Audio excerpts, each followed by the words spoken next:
might be a hero who is well known thanks to the history of Thor from Norse mythology and his appearance in the MCU, but not all of his villains are quite as lucky as he is. Welcome back, Nerd Squad, it's me, Amanda! Which villain would you most like to see appear in the MCU? Number 10. Donald Blake. Donald Blake may be one of the characters fans of Thor in the comic are most familiar with of those on our list. He has made more appearances than others for sure, but he is better known in the comics as a version of Thor and later as his ally as opposed to his enemy. Donald Blake sort of used to be Thor, but then he became his own separate entity, but then he still helped Thor. However, in recent years, Donald Blake has become the enemy of Thor after he was locked away in a fantasy realm. Having learned the truth of his false existence there, he called to Thor for help, but when Thor never answered, Blake began to unravel, believing that Thor had abandoned him. He started to strike out first at those who he could, the fake beings living inside the dream reality with him. But once free from reality and back in the real world, Blake came after as many Thors as he possibly could as he sought revenge. Blake vowed to destroy all who did or had carried the mantle of Thor. And friends, before we move on to our next spot on this list, if you love what we do here at Top 10 Nerd and you love obscure Thor villains,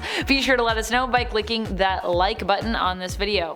Thumbs up. Number 9. King Laufey. Laufey is known for being the leader of the Giants of Jotunheim. In fact, he is technically Loki's biological father, with his wife Farbauti being Loki's birth mother. Laufey hasn't made too many appearances, and this could be because although he is a giant and you'd think he would be a massive threat as the king of all the Giants of Jotunheim, he actually doesn't seem to be that tough. Multiple times Laufey has been defeated and killed, and multiple times he's returned, only to be defeated again. Thor has even prevented Laufey from being resurrected in the past as well. So, while he is a fearsome foe to behold with a lot of sway and loyal followers, he probably hasn't made too many appearances because, well, half the time he's usually busy being dead. In fact, I'd say more than half the time he's pretty dead. Number 8. Serpent. Kull Borson is likely a villain who would be less well known by classic comics fans who have since fallen off reading, or just anyone who might not be as up to date on their modern comics or, only started reading modern comics in recent years. Kull Borson made his first appearance in part of the Fear Itself event, appearing in issue number 1. He was introduced as the god of fear, Odin's brother, who was the rightful ruler of the 9 realms, at least initially, the Allfather prior to Odin. However, due to the fact that he did not keep his word when it came to listening to his brother's counsel once he became Allfather, and also chose to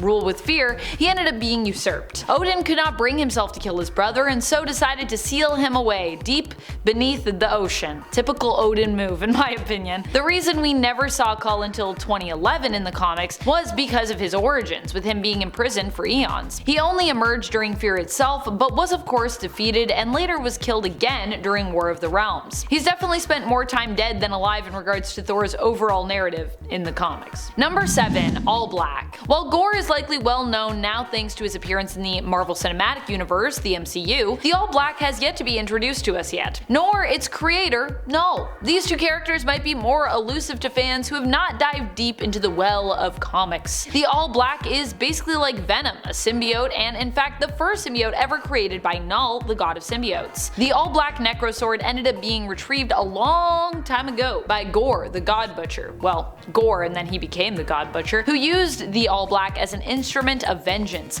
possibly even becoming corrupted by its dark influence somewhat, because that's kind of a thing it does. He used the sword to defeat the gods in an effort to rid the universe of gods entirely, which is how the All Black became the enemy of Thor. Eventually, the All Black bonded fully with Gorr, allowing him to resurrect even after he was killed. Both the All Black and Gorr would be defeated by a team of Thors, but the symbiotic sword would later return in the future when King Thor was also faced with fighting Galactus. Thor would actually use the All Black in the fight, joining with it, and it would use him to get to Galactus, who the All Black would later bond with, turning Galactus from the Devourer of Worlds into the Butcher of Worlds. Number 6. Kurse. Kurse is Algrim the Strong. He was one of the Dark Elves who served Malekith, but was later betrayed by him. Due to the extent of his injuries, however, Kurse cannot quite remember exactly what had really happened to leave him in such a fatal state, leaving him to believe that Thor was fully to blame, with Thor being the only person who he could remember member was really involved at all. Kurse's hatred for Thor was so powerful that the Beyonder sensed it and paid Kurse a visit, deciding to grant him immense strength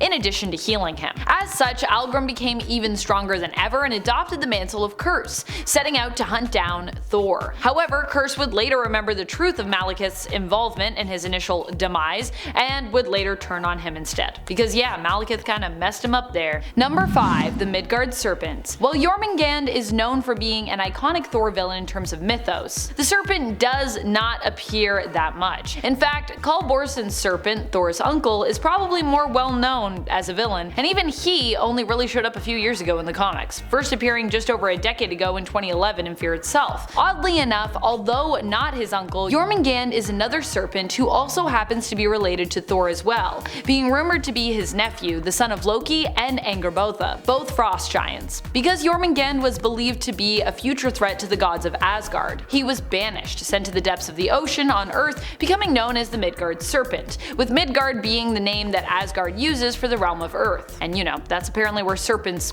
go. Number 4. Kurse. There is not only one Kurse, but actually two in the comics. For a time, Lady Waziria took over as the new Kurse. Initially, she was a dark elf who, after being betrayed by Malekith herself, became his enemy, seeking revenge against him. As such, she joined up with the League of Realms, heroes from the 9 realms who had banded together to hunt down and apprehend Malekith. There's the 10 realms now, but it might have been the 9 realms only at that time. Later, Malekith would actually capture Waziria and force her to become the new Kurse, taking Algrim's place. However, she was only Kurse for a few years, from 2017 to 2019 in the comics, so some might not remember this, and considering how Kurse is pretty much fully covered, some may have not even known that this version of the villain was Lady Waziria herself, because you know, we don't really see much of her face or anything. Number 3. Those who sit above in shadow. To really understand the cycle of death and rebirth and why it happens is to know those who sit above in shadow. At least the cycle of death and rebirth as it applies to the Asgardians and the Norse gods. And also you have to be pretty deep in the Thor mythos to know